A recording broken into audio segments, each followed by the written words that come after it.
Land banks are an incredibly potent tool to deal with the foreclosure crisis and all this abandonment that has occurred as a result of it. Where subprime lending occurred on a massive level, foreclosures and private foreclosures ended up decimating entire neighborhoods, decimating them in the form of large-scale abandonment by the borrowers who got into perhaps ill-advised loans, as well as banks that foreclosed and didn't want to take the properties because properties were distressed. So the properties just sat there. They became vandalized. And it continues to be large-scale chaos in certain portions of the county and certain neighborhoods. Land banks have become an important part of reimagining our communities. Land banks are now playing a role of redevelopment on a much larger scale than any other local community development corporation or city entity. We usually get a pool from Fannie Mae, HUD, tax foreclosure, and banks.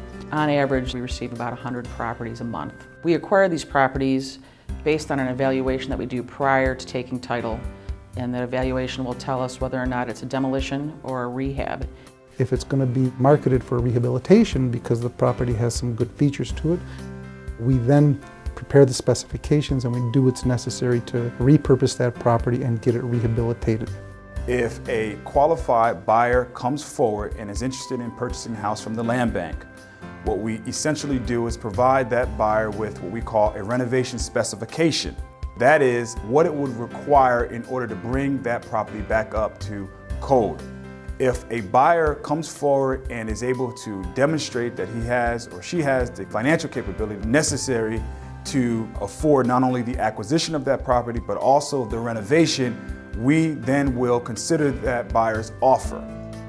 We know that we have an excess of glut of substandard houses that we need to remove. And I've been on streets where people are cheering the bulldozers when they come, and I've been on streets where people are excited and handing me applications to say, I'd love to take that land, I'd love to be able to garden in it and expand my home.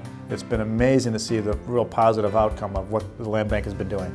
Demolitions strategically done in communities actually eliminate the blighting influences and allow the remaining property values to increase and stabilize at a higher dollar amount.